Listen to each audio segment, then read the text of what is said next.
I've been with Vanguard for about a year and a half, but I do have over 2 decades. I know you can't tell, but I've been around security for almost 3 decades. I'm here today to help you understand some of the problems that we have within the security when you are providing help desk services within your company.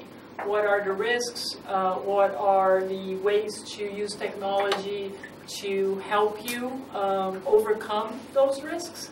And then after that, we're going to do some recommendations on best practices, as well as a full demonstration of our technology. So now that we got you all relaxed, we're going to go start with what is within the environment of a cyber threats around the help desk use. So first of all, let's talk a little bit about the risk factors, right? Hackers used to do things for fun. Now they're called bad actors, because hackers now have the good ones and you have the bad ones. You have the blue team, you have the red team. So we can't use the word hacker anymore. It doesn't apply because they could be good hackers. So the bad actors is what we call them. They have a target. They really know what they're looking for. And so they do a lot of research, and sometimes they use technology to do research. But the reality is those target accounts into corporate IT networks is because they know that if they can get in, they can expand and they can get all the information they want, and they have all the time in the world to do it. So they don't need to worry about, because very few get actually discovered in a meaningful time frame. So the objective of the hacker is to get over the wall. So I don't know how familiar you guys are with the basic security principles of firewalls and network switches and all that. So everybody has told us, if you build a firewall and you put your antivirus and you protect your perimeter, you are all set. You know, you're going to be fine, you're protected. Then you can't do business with anybody else in the world because you are stuck inside of a wall, right? So then you start opening that wall. You give a VPN access, you give remote support, somebody to outside or somebody else, a partner or a provider or a vendor needs to come inside to help you. And they go, oh, I don't care what you do. I'm going to go in with my tool. Or give me a session, give me an RDP session, and things of that nature that create those vulnerabilities, right? So you spend all that money putting out those walls, and all of a sudden now there are many ways to come in, right? So you can't build a wall that is high enough. And they know that. So their goal is, what do I have to do to breach that perimeter? The last part is they use some tactics that are very, very elegant. You know, they're becoming more and more sophisticated. And they do that because there's a human factor to it. So we're going to talk about the vulnerabilities of the human factor as well. Because phishing works because people let it work, right? So there's a lot of education around that as well. So the first thing that the hackers are looking for in order to gain that access is actually called privileged accounts.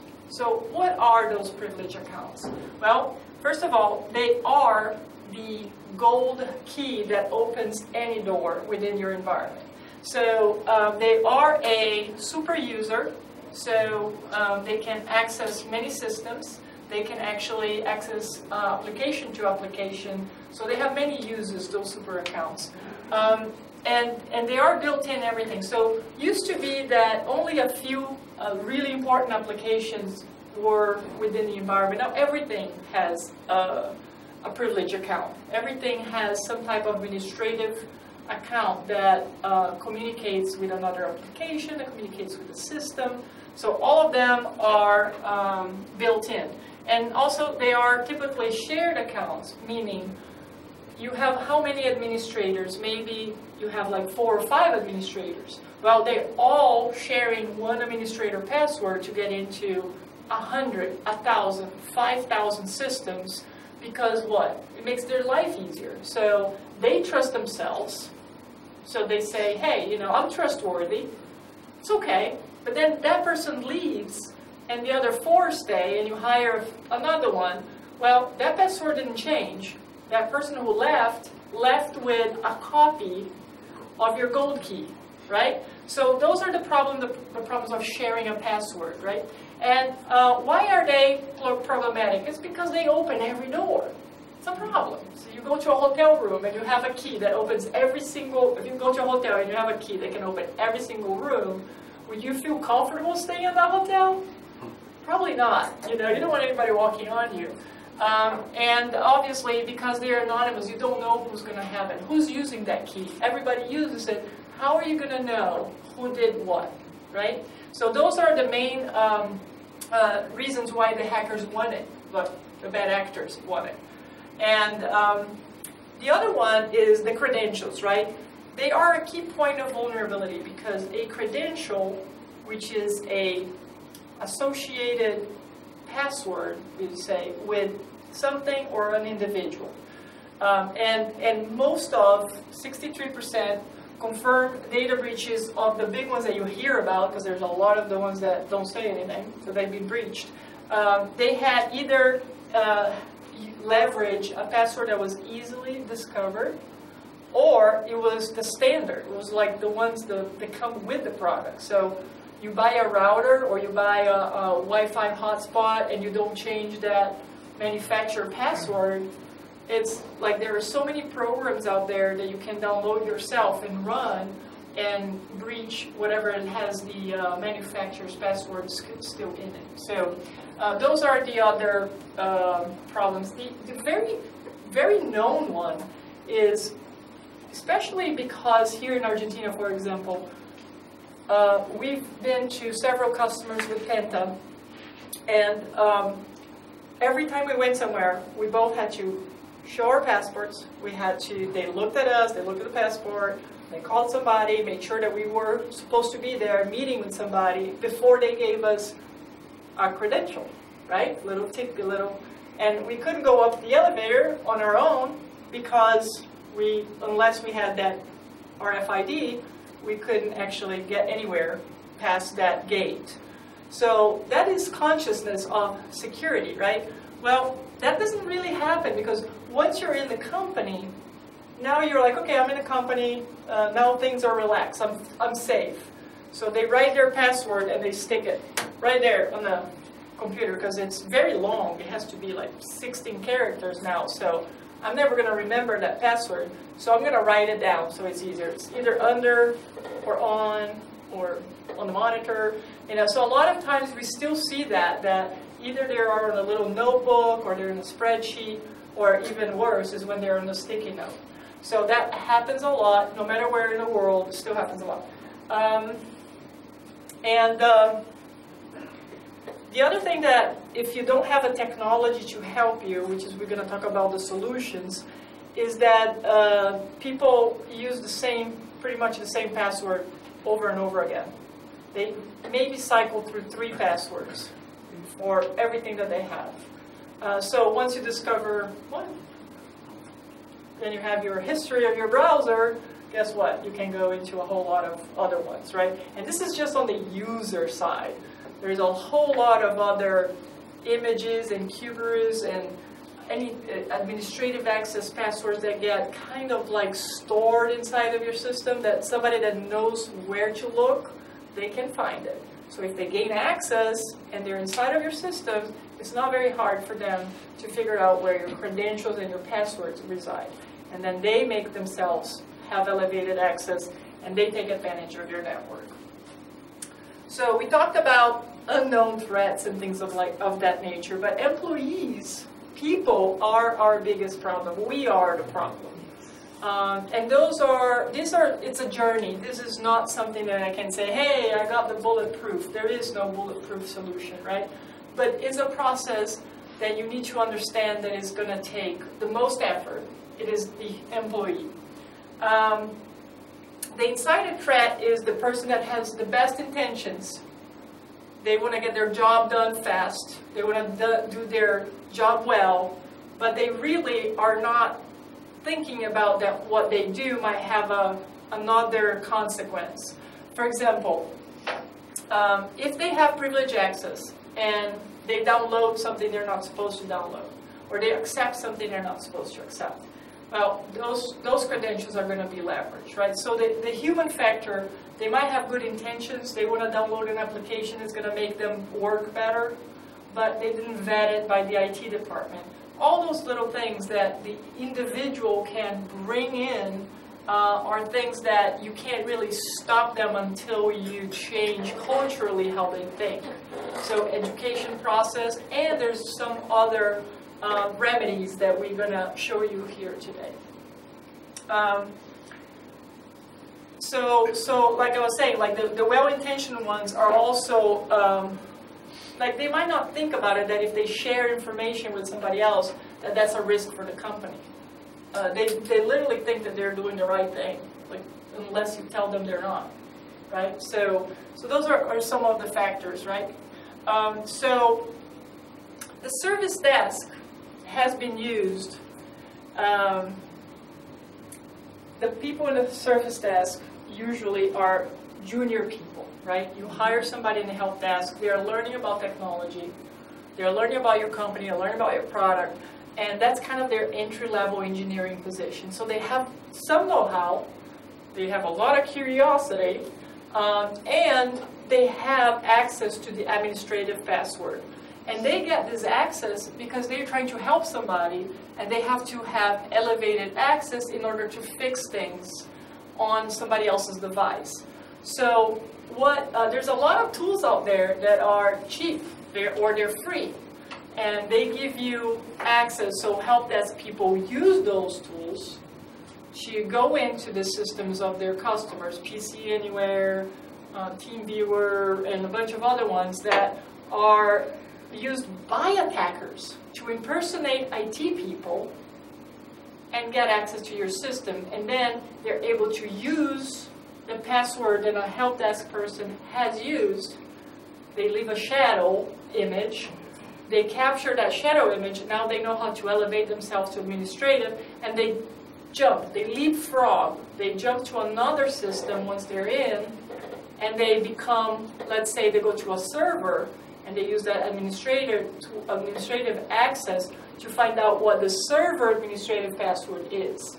So that's kind of just one way that, that the help desk itself has been used to create an attack. So they are green, they're not very well trained because there's a huge rotation on help desk people. And the tools that they're using, sometimes they have to use 6, 7, 12, 15 different tools to do their jobs. And like they try to do as fast as they can because they get paid on closed tickets, right? They have to have a speed, so they do whatever shortcuts they can figure it out.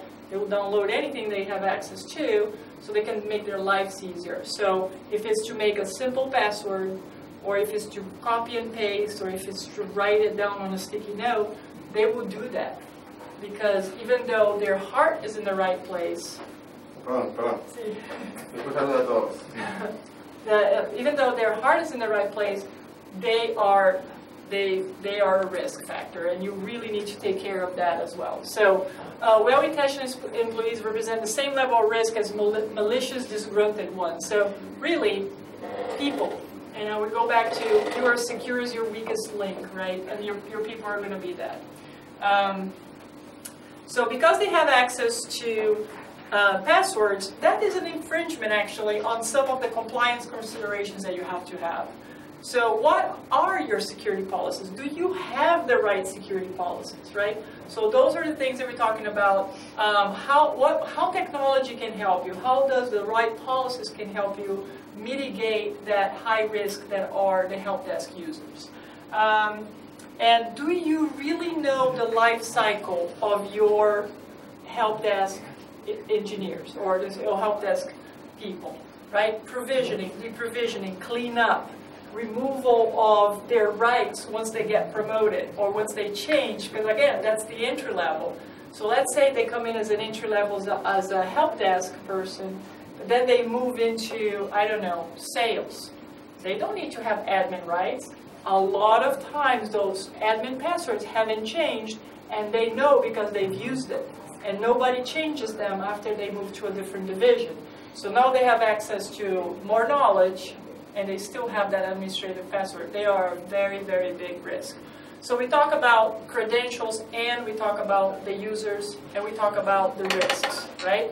So what about the compliance that has nothing to do with your business? Obviously, you represent a company here today, or you represent an entity here today.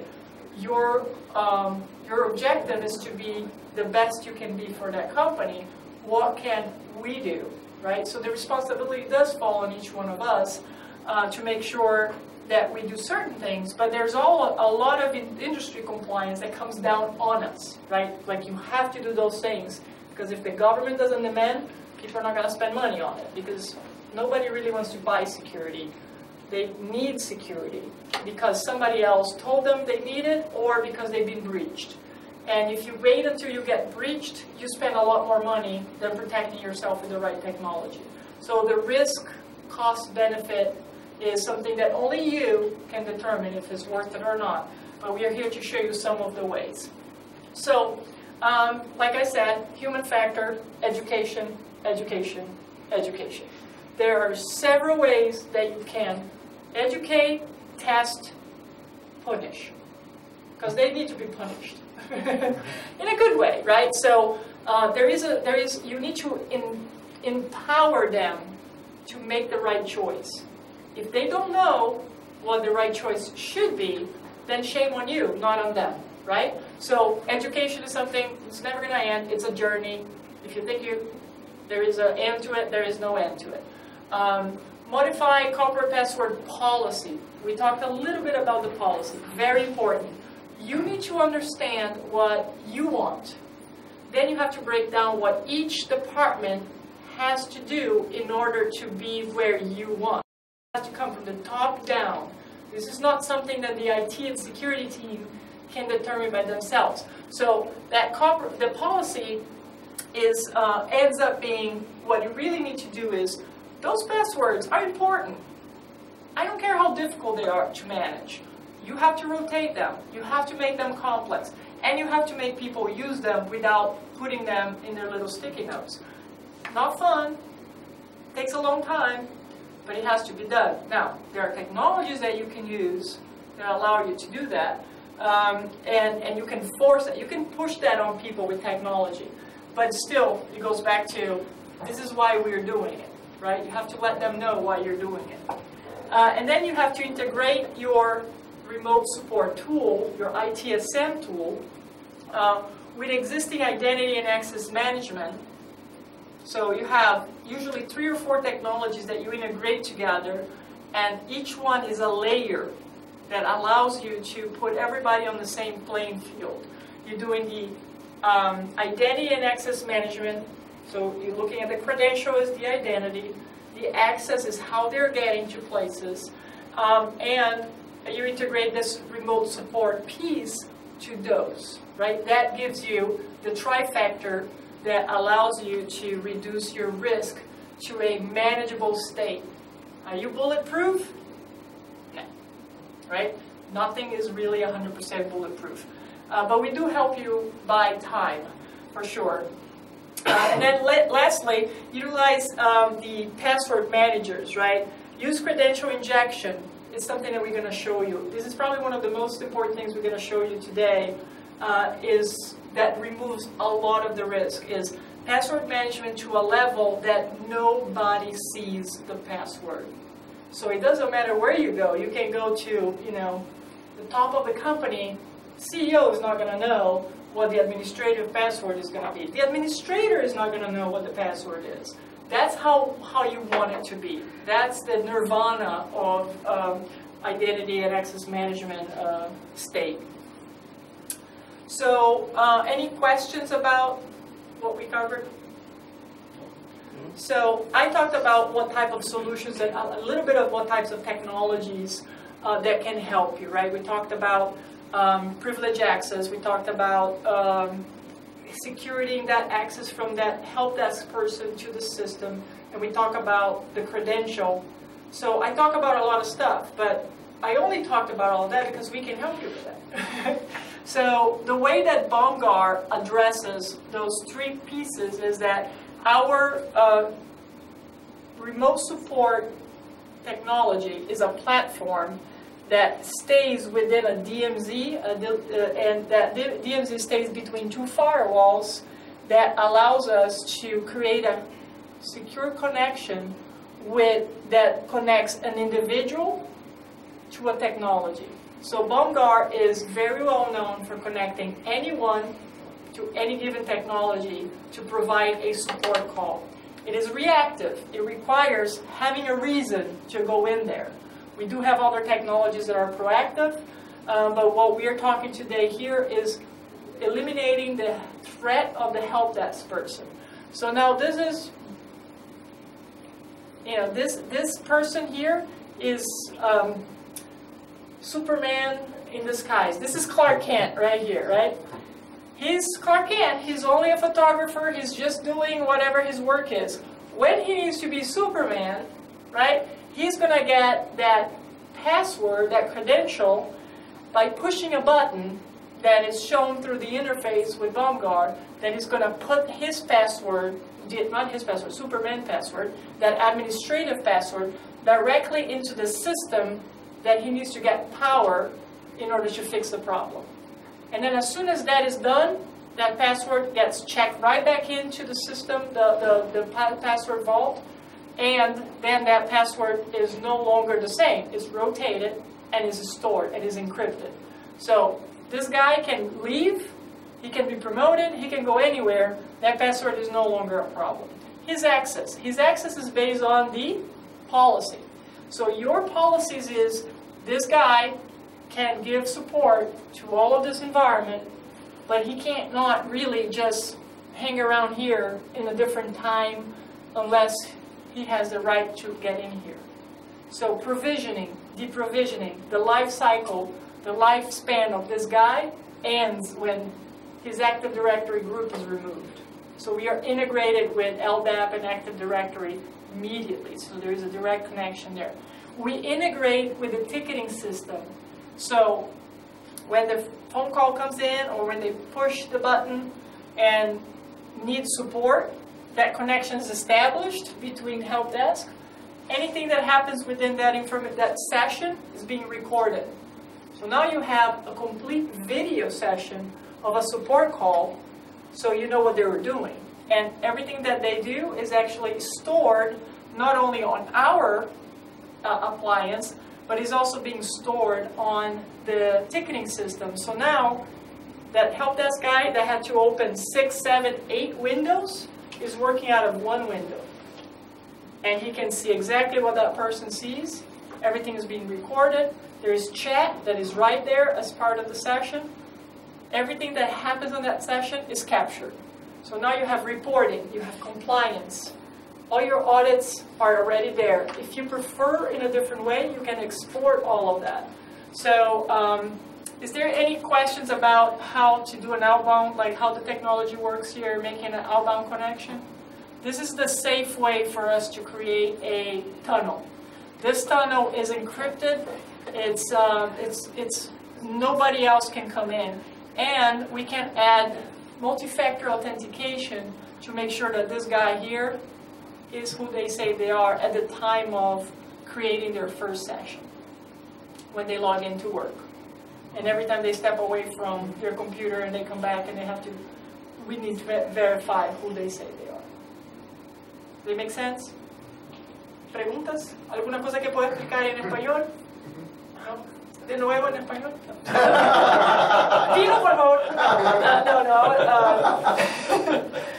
So now I actually going to switch.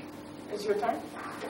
And we're going to go through a simple demo of what it looks like to have create a session from a need and respond to a help desk call and injecting the password.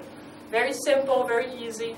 Our technology, the other beautiful part about why we've been successful with more than 13,000 customers, is that our technology goes in a couple of days, when most other technologies for security take months, if not years, to get fully deployed. because we've been around for 13 years, we integrate with pretty much anything that is out there. So we don't need to try. We know how to get into an environment and become part of it.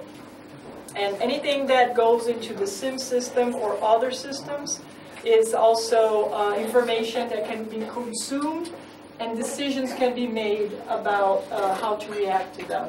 So again, we go into an environment, we're not trying to suffocate anything, we're just trying to make it easier for them to accomplish their jobs. With remote support, 80 to 90% of the people that start using see an increase in productivity immediately by at least 20%. So we have special, like, hard data on the benefits of putting a technology that removes the need for them to know the password, the need for them to type the password every time they have to access a system, copy everything or type here with the customer and then type back into the ticketing system. All of that time-consuming factors that make a customer annoyed because the rep cannot leave the session until that ticket is closed. So they keep you either on the phone or in a session until he's done, saying, one moment, because when they close the session, that's when they get another call. So, you know, like, you're wasting time not only from your support people, which don't really cost as much as the people they're helping, right? So those are the benefits that are not discussed as part of the security piece, but justify the investment on a tool that consolidates everything. Mira, -10 van a venir unos quesos y los vinos. Yo digo para... Sí. Por si querés tomar. Nosotros vamos a tomar. Sí, exacto.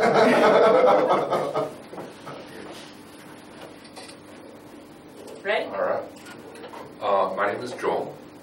I only speak English, but I have a very good translator.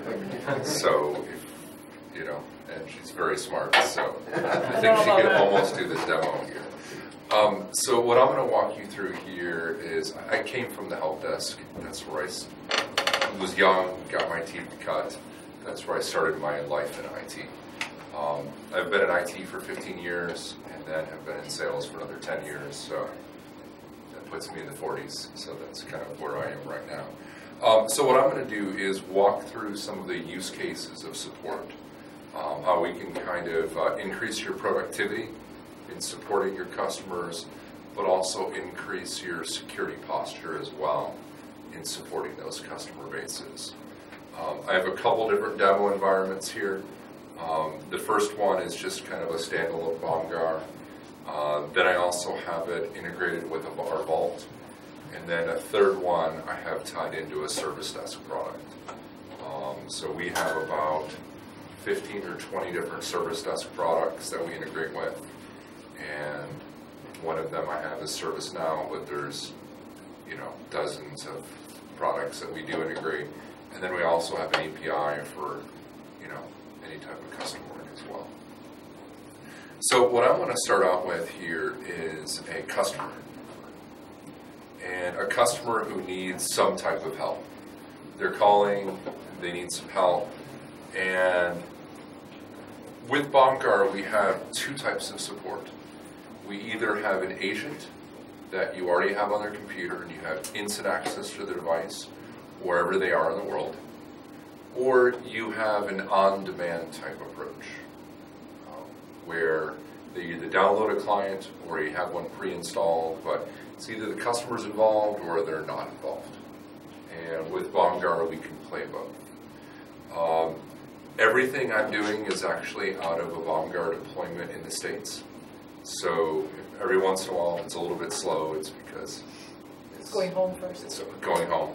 But the idea here is your support reps can be inside your network or outside. Your customers, when they travel, you can support them. They could be in a coffee shop on a horrible internet connection and you can support them. They could be in a hotel like I am this week, or, you know, none of those things matter. So the first use case is a customer who's never been supported before. And we're going to not reboot. There we go. So with BombGuard, we have a portal page, which is just a method to be able to download BombGuard. It does support multiple languages. So you can be natively in Spanish. So I'm going to try and do this in Spanish. So if I fumble a little bit. But you can have a list of people who are available for support.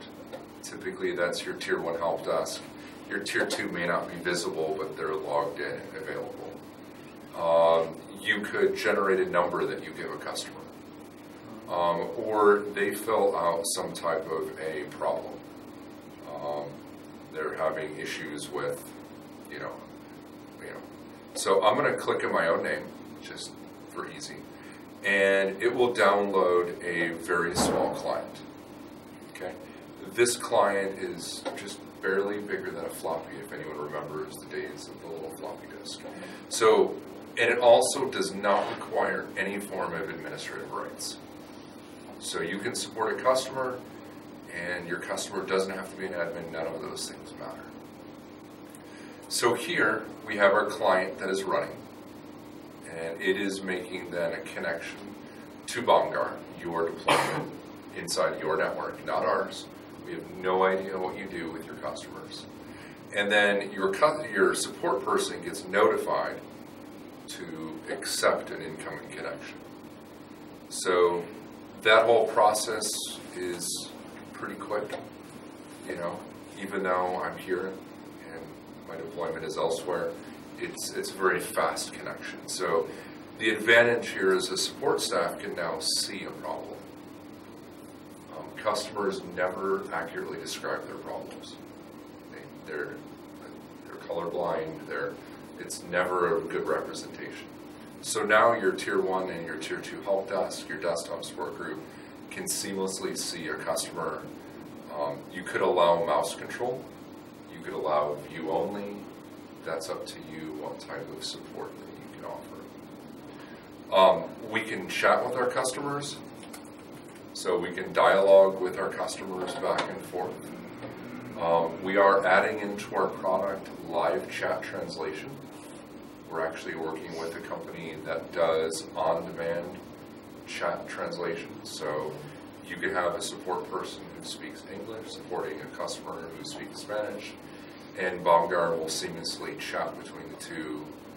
And, or again, there's dozens of languages that it will support. But the idea here is, again, seeing a customer screen, getting, being able to then diagnose what that problem is and resolving it. With Bomgar, we could transfer any type of files. So if there's a new version of something, this is their computer, this is mine, I can seamlessly move over, whatever I want between the two. And it can notify them, and then they may have to approve before you make a change to their system. So you're just not, taking off and working out of it. Never do I want to take a customer into the registry or the command prompt. Never want them to even see that exists on their computer. I like the face. So here, I'm in the command prompt, but the customer is not.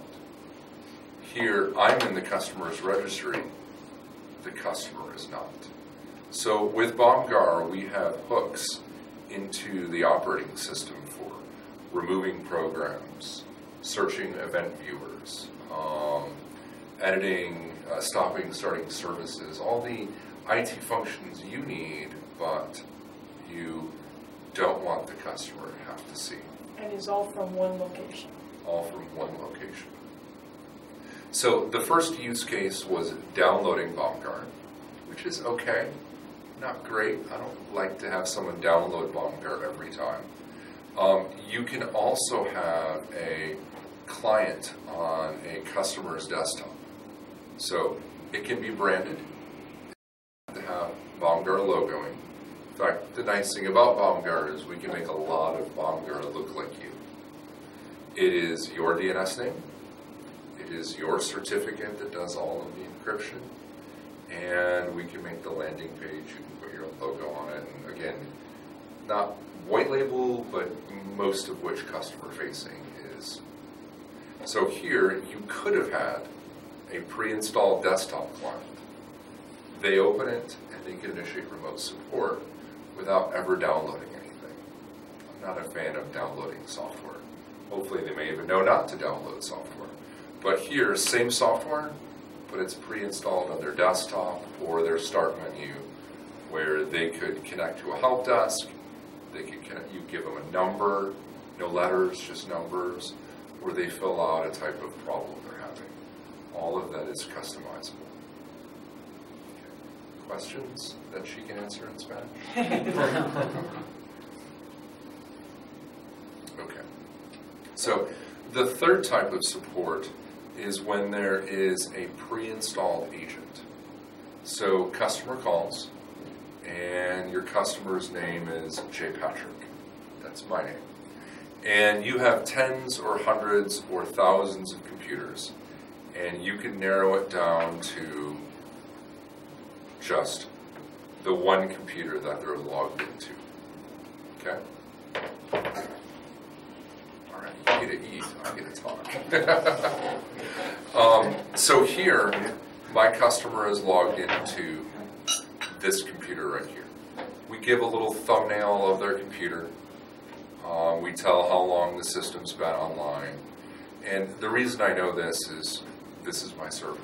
It has, just by its naming convention. So with a pre-installed agent, all I have to do is double click it. And if you want to, you could prompt the customer to say, do you mind if I come into your system? Now, this is a virtual desktop up in the United States, so there's no one there to allow me to come in, but I can set a control on delete, log into the system. Again, this is just a virtual desktop. And he's using his own administrative credential. Yeah, and I'll show injection here in just a minute. So again, this idea is pre-installed BombGuard on all of your systems, and they're instantly available. But my idea is, if they're working, then let me ask before I come in. But if the system is locked, there's no one there to let me in. So we can recognize the state to allow acceptance or declining when you're connecting to their machine. These could be domain managed machines, these could be off domain machines, these could be Windows, they could be Mac, they could be Linux. The platform does not matter. And while he's in the session, there is nobody else on the computer, he can also invite other, so he runs into a problem he doesn't know how to solve. Now he can invite somebody else in without terminating the session, and that person doesn't have to be necessarily an employee. They can be a specialist for the vendor, and they can go and invite them in to help them solve that problem. Everything they do, still recorded. Everything, their information, still goes to the ticketing system. Or if I were on the help desk and Camilla was on tier 2 or a desktop group, I could go over here and choose invite, and I would find Camilla, and I could invite her, and now the two of us, or I could just give her the session, and I go grab the next call, or I could give it to her group. So the very, very seamless experience between your first call center and then who is that next group. And you don't have to start a new session. The session stays open. Or if you need to reboot their system, it will survive a reboot. Or if you need to log them off because they have no rights, we can survive that. Questions? I think we can go to the password injection. So let's switch over here. So I'm going to go ahead and log in to the exact same system in a different environment. And let's grab 2 of them.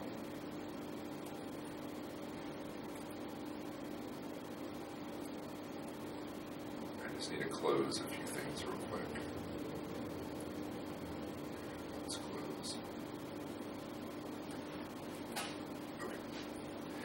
So when you go to log into a system, okay, with BombGuard we have the capability, let's log this person out.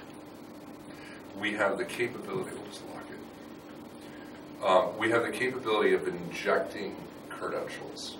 So for example, with your Tier 1 help desk, I had 2 accounts. I have my regular account to log into my computer, but I have another account on the domain that may give me admin rights to the customers that I'm supporting. So when I just log in, I'm just like the end user. So one of the things that Baumgar can do is we can inject a credential into that remote endpoint. So when I go to hit Control-Alt-Delete and go to log in, and with Baumgar, my admin account is available. So we can be given different accounts. So now my admin account as a help desk, I don't necessarily have to know it. I'm allowed to use it. And we can use it in different ways. I can use it to log in, okay? I could also use it to do run as commands. So if the customer is a non-administrator, I want to do a run as, well, Baumgar has one of these, says run as. Done, común. One more. Next one, Yep, that that's one. Okay, thank you. So here I could run, let's say command.exe, and maybe the end user is logged in, so I use my admin account, and I could then inject that credential that I don't know, because it's a domain account. So Baumgar has been given the rights to use it, so when I injected it, I don't have to know it. So we can do UAC prompts, we can do run as, and we can inject it for logins, which is primarily the 3 use cases that a help desk person would do. And the advantage here is Baumgar Vault can also rotate a domain credential for like this. So your help desk can still have the rights to support the customers because they need that. But by changing their password, maybe on a per use or per day or interval, now that credential is a secure credential because the help desk, it's obfuscated. Hidden. It's hidden from. So it's just because you took away admin rights from customers very often, but you can't take it away from support people. So we're, instead of taking it away, we're hiding it, but still allowing it to be used securely. And the sniffing tools that would be able to see something that was left behind don't get to see it because there's nothing to see. Nobody typed the password, nobody copied and pasted. So the injection, it's not traceable. So if you have somebody that is already in your network, now you lock them into one system and they cannot go anywhere. And if they cannot go anywhere, there's no way for them to take your data and push it out. All of a sudden, if you had somebody nesting, which they have a lot of time to do, now their effort is done because you protected the access and then you took away the password that could be used if it was left behind in the system. So that's the grand finale of the orchestra here. The application have the synchronization passwords every time. Yes. The application. Huh? Yeah. And what happens is I change the password in my prompt. So if you shouldn't be able to change the password, but like for example, so there's 2 things that happen, right? So the first one are the systems. Then there's the application to application passwords. And then there's hard-coded scripts that have passwords in them. All of them have their time and effort that are required for you to get to that state where all your passwords are changeable and rotatable. It doesn't happen overnight, right? It's a process of choosing which beast you want to slice in little pieces so you can eat it. So the password, application to application password, yes, there is. But when you have a programmatic deployment of those password changes, you need to know in which order they're used. One of the things that our vault has and a lot of other vaults have, it's like a discovery tool that finds credentials out there. The better your credential discovery software, the better you can do some of that programmatic changes of those more difficult passwords. But for the systems, for that daily use, specifically for the help desk people, change it right away after use. Now you know you do not have to share an identity anymore. You can have one identity and they don't know what they're going to be. Or you can still have your 5 ones, but you change the 5 passwords to a unique system. You can time the password change. You can have one policy that changes every 30 days, and you can have a policy that changes after every use. That is different than per system, per IP address, per type of system. So the configuration is based on your policies. Marcelo, además si alguien la cambia en el camino, cuando la herramienta que hace la rotación falla, le avisa al administrador que esa contraseña no se puede cambiar y que la tiene que cambiar a mano. En caso de... Sale un alert. Sale un alert. The alert. Yeah. You have an alert involved if somebody Correct. changes. Correct. And last but not least here, Bomgar also has an integration with different ITSM tools. There's 15 to 20 of them today. These are just some of the logos of some of the products that we have integrations with. The one I was going to show just for right now was just ServiceNow. It's not that I have a preference, it's just the first one I could pull up here. So the idea of initiating support out of your help desk ticket, it's using standard open APIs. So if you had a custom system that you had, all of our APIs that I'm using for this are open to be used. So one is I can generate a key. So a session key is used where you generate a key to give to your customer. You can email it to them, you can verbally give it to them, but it generated that key programmatically when I was in my service desk product. What's neat is we actually embed the incident number, the ticket number, into the generation. So at the end of our session, it will bring the reporting data back into the incident or the ticket. Pretty much all 15 or 20 of our integrations do it very, very similarly.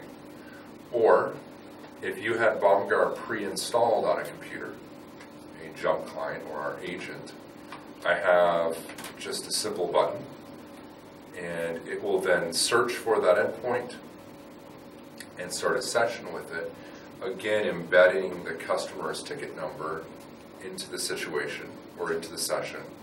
And here's the same session we were working on earlier, different demo environment.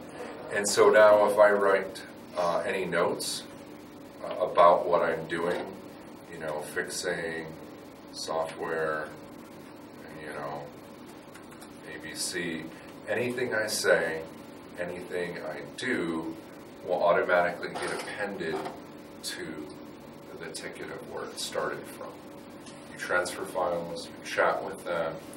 Bomgar also has the option of taking a video of everything that you do. So if a customer calls back 4 hours later with the same problem, we could go back and see who was the other tech, what did they do, what was the problem. You could actually play back everything that was done to try and, because I used to work in the help desk, and they would call Camilla and they would get it fixed, and then 4 hours later I would pick it up. Same problem. Well, I would troubleshoot it the same way she did. Well, I just wasted 10 minutes doing what was already done. So with Bomgar, we're able to then put that logging data, The history. You have the history of that system. back into the ticket. So if I transfer files, that gets notified. If I run a command, for example, I have a script that can, you know, install anti-malware. I could just look at like how long, like sometimes a user doesn't update their computer. You know, Windows updates happen, they ignore the restart. Well, I have a script here that tells me the uptime. Okay, customer, oh, I rebooted this morning, and I wrote a script that will tell me how long the system has been up. Well, it's been up since 9:13 at 2:13 in the morning. So that was yesterday morning at 2 o'clock in the morning is when it restarted. So my IT group forced a reboot on me for Patch Tuesday. But it's nice, you can write these automated scripts to help the, that way the help desk, the desktop support group, everybody can have their own scripts to automate repair processes. And normalmente los agentes están utilizando un tipo para entrar en Linux, otro tipo para entrar en Windows, en otra pantalla para entrar en otro sistema. Aquí usted puede entrar en cualquier sistema. La experiencia es la misma, entonces no es más necesario tener 50 monitores, los equipos y todo esto. La información, los scripts son basados en el tipo de conexión, entonces tiene varios ajustes que se pueden hacer que disminuyen completamente el tiempo de arreglar el problema. Tu español perfecto. Gracias. Another question. What happened with the video? We are talking about that the log is a video. Yeah. What happened is, suppose the video have indexed by command. Suppose in the video I have some commands that the operator made. Can I see some commands in the video by indexed by directly to access? Yeah, so he's wanting to see if the forensics piece is only on the PA, but what can you do to identify within a video a command in this type of reporting? ¿Se entiende lo que dice? Sí, porque nosotros tenemos dos productos distintos. Remote support es el reactivo que estaba hablando. Normalmente estamos hablando de concertar un laptop o algo así. Tenemos un otro que es el privilege access, donde todo lo que se pasa en el vídeo tiene el metadatos que son forensic. Esto es normalmente cuando tiene terceras partes o cuando tiene administradores que están de fuera, que tienen que adentrar, es privilege access, no es remote support. Remote support es más para el tipo básico de esto. Se puede mirar todo el vídeo y se puede leer los detalles. Y acceso directo a determinados comandos. Porque viste, vos podés tener, decir, change password, quiero ir a change password, creo que hizo. No tengo que leer todo el video. Correcto, si es en el privilege access. En esto aquí, usted puede mirar todo el reporte. Can you show a detailed report to show where it is? Sure. So, this is a report of a session. I just picked a random one. It says, when did I support the customer, when did it start, when did it end, how long it was for, did I transfer any files to their computer, the chat history, the link to the video recording, I'll show that in a second. It tells what events occurred during the session. So if somebody changed the password, would they be able to see that as an event?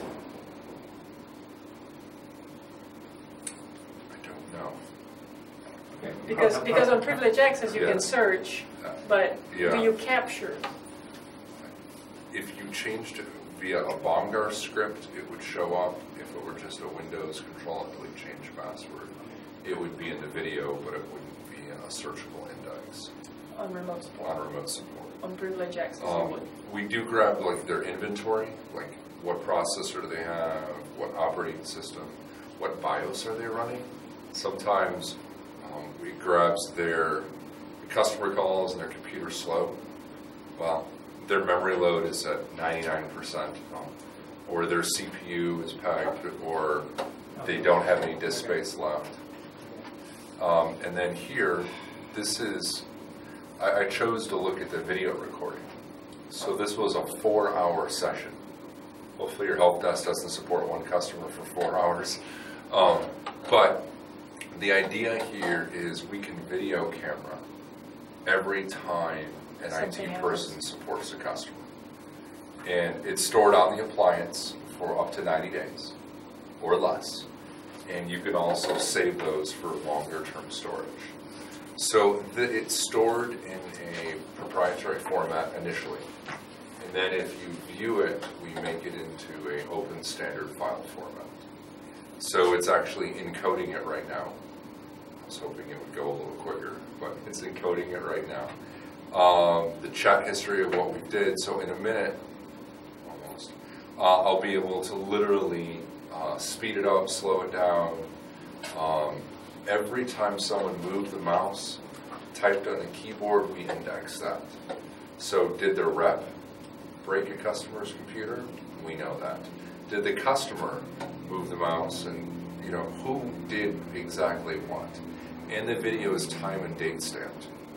And I picked a 4-hour video, so it's taking a little long. Here we go. So let's speed it up because 4 hours is too long for you guys to stay and watch. And so here, I have someone who's logging into their system. It tells me here is the time and date stamp in the video, and then as soon as there is activity, it will tell me who is doing what. So right now it's just idle, there's no activity.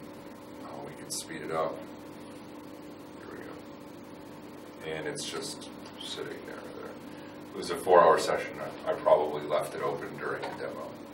But the idea here is everything is audited with text, with video, everything you say over chat is all there. And if you tie it into a service desk ticket, it gets tied back. Or at least we have the standalone reporting.